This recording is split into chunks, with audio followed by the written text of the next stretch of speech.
평생 베풀며 살았는데 왜 나이 들수록 곁에 남은 사람이 없습니까? 이 질문이 지금 이 순간 당신의 어딘가를 건드렸다면 오늘 이 이야기는 바로 당신을 위한 것입니다. 살면서 가장 많이 데이는 것은 돈도 아니고 건강도 아닙니다. 사람입니다. 믿었더니 뒤통수를 맞은 적 있으십니까? 챙겨줬더니 나 힘들 때 모르는 척한 그 사람 얼굴이 아직도 아른거리십니까? 잘해줬더니 오히려 당연하게 여기며 더 많이 요구해 오던 그 사람이 아직도 가슴 한켠에 걸려 있으십니까? 그 상처가 아직 아물지 않으셨다면 오늘 이 자리에서 그 상처의 이름을 함께 불러보겠습니다. 그리고 한 가지 더 여쭤보겠습니다. 혹시 지금도 이런 걱정을 하고 계십니까? 이 나이에 관계를 정리하면 내가 너무 냉정한 사람이 되는 건 아닐까? 조금만 더 참으면 나아지지 않을까? 내가 뭔가 잘못한 건 아닐까? 오늘 이 이야기가 끝날 때쯤에는 그 걱정이 사라질 것입니다. 오늘 이야기가 마음에 드신다면 구독과 좋아요로 응원해 주세요. 정약용 선생은 말씀하셨습니다. 사람의 본성을 알아보는 것이 천하에서 가장 어려운 일이지만 작은 행동 하나에 그 사람의 전부가 담겨 있다. 오늘 그 작은 행동들을 함께 들여다보겠습니다. 자리를 편하게 하시고 이 이야기 속으로 들어오시기 바랍니다. 첫 번째 이야기를 시작하겠습니다. 주변에 이런 분이 계신 적 있으십니까? 식당에서 반찬이 조금 늦게 나왔다고 직원에게 언성을 높이는 분, 운전하다 누가 끼어들었다고 얼굴이 벌개져서 욕을 퍼붓는 분, 모임에서 자기 말에 맞장구를 안 쳐주면 금세 인상이 굳어버리는 분, 처음에는 그냥 성격이 급한 거겠지 하고 대수롭지 않게 넘겼을 겁니다. 그런데 그 관계가 깊어질수록 이상한 일이 생깁니다. 어느 순간부터 그 사람 앞에서 내가 자꾸 눈치를 보고 있습니다. 말 한마디 꺼내기 전에 이 말이 저 사람 심기를 건드리지는 않을까? 먼저 계산하고 있습니다. 그것이 보이십니까? 그 관계가 당신을 얼마나 작게 만들고 있는지 찻잔 비율을 생각해 보십시오. 그릇이 작은 찻잔은 뜨거운 물 한 스푼에도 바로 넘쳐 흐릅니다. 반면 깊고 넓은 항아리는 물이 쏟아져 들어와도 조용히 받아냅니다. 사소한 일에 버럭하는 사람은 그 찻잔입니다. 담을 수 있는 그릇이 너무 작아서 조금만 불편해도 넘치고 그 넘친 것이 늘 당신에게 쏟아집니다. 정약용 선생은 유배 18년 동안 억울하고 분한 일을 수없이 겪었습니다. 동료들의 모함으로 귀향길에 올랐고 형은 흑산도로 보내졌으며 셋째 형은 목숨을 잃었습니다. 그 모든 상황에서도 정약용은 분노를 밖으로 터뜨리지 않았습니다. 강진귤동의 작은 방에서 그는 오히려 붓을 들었습니다. 목민심서를 쓰고 경세유표를 완성하고 흠음신서를 다듬었습니다. 감정의 그릇이 작은 자는 분노를 흘려보내며 시간을 낭비하고 감정의 그릇이 깊은 자는 그 시간으로 역사를 씁니다. 정약용 선생은 두 아들에게 보낸 편지에서 이런 말씀을 남기셨습니다. 화를 다스리지 못하는 자는 그 화가 결국 자신에게 돌아온다. 그릇이 작은 자 곁에 오래 있으면 그 자금이 너에게도 옮겨온다. 군자는 사람을 가려 사귀는 것이 덕을 쌓는 일과 같다. 오늘부터 이것을 기억하십시오. 당신을 늘 긴장하게 만드는 사람, 그 사람 앞에서만 유독 작아지는 당신을 발견한다면 그것은 이미 충분한 신호입니다. 당신의 평온을 빼앗는 사람과는 오늘부터 거리를 두어도 됩니다.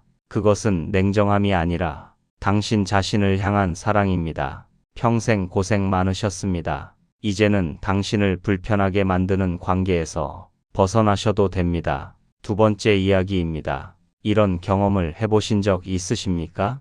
이사할 때 짐을 날라줬습니다. 아플 때 병원까지 데려다 줬습니다. 돈이 급하다기에 선뜻 빌려줬습니다. 그런데 어느 날 사소한 일 하나가 틀어졌습니다. 그러자 그 사람이 돌아섰습니다. 마치 내가 해준 것은 하나도 없었다는 듯 오히려 서운하다는 말까지 합니다. 그 순간 마음속에서 무언가가 무너지는 그 감각을 아십니까? 이런 분들이 있습니다. 내가 100번 베풀면 기억을 못하다가 한 번 기대에 못 미치면 그것만 선명하게 기억하는 분들입니다. 받은 것은 당연한 것으로 처리하고 서운한 것만 모아서 가슴에 쌓아둡니다. 이것을 독 항아리에 꿀을 붓는 것과 같다고 표현하고 싶습니다. 얼마를 부어도 항아리 밖으로 나오는 것은 꿀이 아닙니다. 항아리 안의 독이 꿀과 섞여서 결국 독이 되어 나옵니다. 그런 사람에게 호의를 쌓는 것은 밑 빠진 독에 물 붓는 것보다 더 위험한 일입니다. 독 항아리이기 때문에 결국 그 독이 당신에게 향하기 때문입니다. 역사 속에서 이 이치를 보여주는 장면이 있습니다. 한나라의 개국 공신 한신입니다. 그는 젊은 시절 끼니를 잊지 못할 만큼 가난했습니다. 그때 빨래하던 한 안악이 며칠째 굶은 한신에게 매일 밥을 나눠줬습니다. 훗날 한신이 천하의 대장군이 되어 그 안악을 찾아갔을 때 그는 황금 1000냥으로 은혜를 갚았습니다. 반면 같은 한신이 젊었을 때 모욕을 준 자, 과하의 사내는 어떻게 대했습니까? 그는 그 자를 죽이지 않고 오히려 작은 관직을 주며 말했습니다. 나는 이 사람에게 복수하기 위해 살지 않았다. 은혜를 갚는 것이 나의 방식이다. 한신은 은혜와 원망의 무게를 정확하게 알고 있었습니다. 은혜를 준 자에게는 반드시 갚고 원망을 가진 자에게는 에너지를 쓰지 않았습니다. 정약용 선생도 유배지에서 비슷한 고통을 겪었습니다. 자신을 아끼던 정조 임금이 세상을 떠난 뒤 줄줄이 등을 돌린 사람들을 보았습니다. 어제까지 문안 인사를 오던 이들이 하룻밤 사이에 모르는 척을 하였습니다. 그는 두 아들에게 보내는 편지에서 이런 말씀을 남기셨습니다. 내가 베푼 것을 기억하지 마라. 그것을 기억하는 순간 그 기억이 너를 갉아먹는다. 다만 받은 은혜를 모르는 자는 두 번 기회를 주지 마라. 그것이 너를 지키는 것이기도 하고 그를 올바른 길로 이끄는 것이기도 하다. 오늘 이 말씀을 새겨두십시오. 내가 준 것을 기억하지 마십시오. 그 기억이 당신의 가슴에 독이 됩니다. 그러나 호의를 권리로 아는 사람, 받은 것은 잊고 서운함만 쌓는 사람에게는 두 번째 찬스를 주지 않아도 됩니다. 당신의 귀한 노년을 그런 사람을 위한 감정 노동에 쓰지 마십시오. 그것이 당신을 사랑하는 방식입니다. 세 번째 이야기입니다. 이런 분을 만나신 적 있으십니까? 내가 좋은 일이 생겼다고 이야기했을 때 처음엔 웃는데 그 웃음이 어딘가 눈에 닿지 않는 분, 잘 됐다는 말은 하는데 목소리에 온기가 없는 분, 반대로 내가 힘든 일을 이야기할 때 이상하게 더 적극적으로 반응하고 더 많이 공감해주는 분, 그 미묘한 차이가 느껴지신다면 그 감각을 믿으십시오. 겉으로는 걱정해주는 척하지만 당신이 잘 되는 것을 기뻐하지 않는 사람, 당신이 힘들 때 비로소 위로자가 되는 사람, 이 부류는 당신의 기쁨을 함께 나눌 자격이 없는 사람입니다. 고대 그리스의 아테네에 아리스토텔레스의 이야기가 있습니다. 그는 스승 플라톤의 제자이자 알렉산더 대왕의 스승이기도 했습니다. 그런데 플라톤이 살아있는 동안 아테네의 많은 철학자들은 아리스토텔레스를 경계했습니다. 제자가 스승을 넘어서는 것을 불편하게 여겼기 때문입니다. 그들은 아리스토텔레스가 잘 될 때마다 표면적으로는 축하했지만 뒤에서는 흠을 찾았습니다. 아리스토텔레스는 그것을 알았습니다. 그래서 그는 조용히 아테네를 떠나 자신만의 학교 리케이온을 세웠습니다. 그 선택이 없었다면 서양 철학의 절반은 태어나지 못했을 겁니다. 시기하는 자들 곁에서 꽃을 피운 사람은 없습니다. 그 자리를 떠났을 때 비로소 꽃이 피었습니다. 정약용 선생도 이 이치를 너무나 잘 알았습니다. 그를 유배지로 보낸 것은 직접적으로는 신유박해였지만 그 안에는 그의 재능과 정조의 신임을 질투하는 자들의 모함이 있었습니다. 정약용은 그 시기와 질투를 원망하는 데 힘을 쏟지 않았습니다. 대신 그는 두 아들에게 이런 편지를 썼습니다. 남이 잘 되는 것을 기뻐할 수 없는 자는 이미 그 마음이 병들어 있는 것이다. 그런 자와 가까이 지내면 그 병이 너에게도 옮겨온다. 진정한 벗은 내 기쁨에 눈동자까지 빛나는 자이다. 눈동자까지 빛나는 자. 이 기준을 기억해 두십시오. 당신이 좋은 소식을 전했을 때 그 사람의 눈이 함께 웃고 있습니까? 아니면 입만 웃고 있습니까? 그 작은 차이가 그 사람의 전부를 말해줍니다. 당신의 기쁨을 시기하는 사람에게 더 이상 기쁜 소식을 나누지 마십시오. 진심으로 기뻐해 줄 사람에게만 당신의 기쁨을 드리십시오. 그것이 당신의 기쁨을 지키는 방법입니다. 네 번째 이야기입니다. 이런 사람 주변에 한 명쯤은 계실 겁니다. 잘 나갈 때는 형님 아우하며 따르다가 내가 힘들어지니 연락이 끊기는 사람. 같이 한 일이 잘 되면 자기 공이라 하고 잘못되면 반드시 누군가의 탓을 만드는 사람.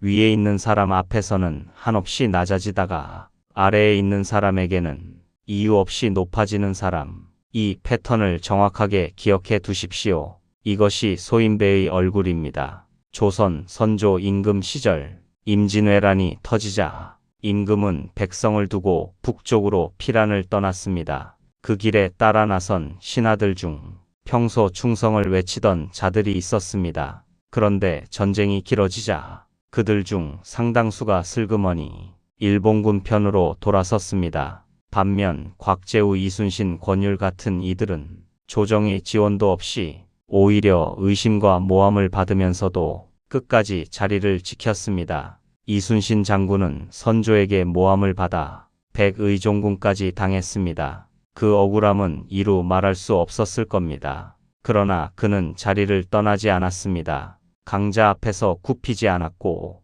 약자 앞에서 높아지지도 않았습니다. 그것이 그를 역사에 남긴 이유입니다. 정약용 선생은 소인배에 대해 이런 말씀을 남기셨습니다. 소인은 이익이 있는 곳으로 모이고 이익이 없어지면 흩어진다. 그것은 물이 낮은 곳으로 흐르는 것과 같다. 그들을 탓하지 마라. 다만 그들에게 중요한 자리를 주지 마라. 그것이 너를 지키는 길이다. 이 말씀에서 중요한 것이 있습니다. 탓하지 말라는 부분입니다. 소인배에게 에너지를 쓰지 마십시오. 그들을 원망하고 왜 그랬느냐 따지고 내가 얼마나 해줬는데 하고 억울해하면 그 시간과 에너지는 고스란히 당신의 것이 사라집니다. 대신 이렇게 하십시오. 조용히 그 사람에게 주었던 중요한 자리를 거두십시오. 마음속 자리도 함께 거두십시오. 그것이 가장 현명한 대응입니다. 이제는 당신을 위해 사셔도 됩니다. 당신의 에너지는 당신 곁에 진심으로 남아있는 사람에게 써야 합니다. 이제 오늘의 이야기를 정리할 시간입니다. 오늘 우리는 네 부류의 사람을 함께 들여다보았습니다. 사소한 것에 버럭하며 당신을 늘 긴장 속에 가두는 사람. 100번을 받아도 당연히 여기다가 한 번의 기대에 못 미치면 돌아서는 사람. 당신의 기쁨에는 차갑고 당신의 불행에는 따뜻한 사람. 이익 앞에서 의리를 버리고 강한 자에게 굽히며 약한 자에게 높아지는 사람. 이 네 부류를 곁에서 정리하는 것은 배신이 아닙니다. 포기도 아닙니다. 그것은 지혜입니다. 그것은 당신 자신을 향한 사랑입니다. 정약용 선생은 18년의 유배 끝에 고향으로 돌아왔을 때 이런 말씀을 남기셨습니다. 귀양사리가 내게 준 가장 큰 선물은 사람을 보는 눈이었다. 고난이 없었다면 나는 평생 사람을 이름으로만 보았을 것이다. 이제 나는 사람의 행동으로 본다. 사람의 이름이 아니라 사람의 행동으로 보십시오. 그 행동 안에 그 사람의 전부가 담겨 있습니다. 오늘부터 세 가지를 실천해 보십시오. 첫 번째입니다. 작은 신호를 믿으십시오. 아주 사소한 장면에서 이미 답이 나와 있습니다. 직원에게 대하는 태도, 약자를 대하는 방식, 작은 부탁을 거절당했을 때의 반응. 그 작은 장면들이 그 사람의 민낯입니다. 그 신호를 애써 외면하지 마십시오. 두 번째입니다. 관계를 정리하는 것은 용기 있는 사랑입니다. 나를 갉아먹는 관계를 조용히 정리하는 것은 상대를 미워하는 것이 아닙니다. 내 남은 시간을 소중히 여기는 것입니다. 그 결정이 무겁게 느껴진다면 이 말씀을 기억하십시오.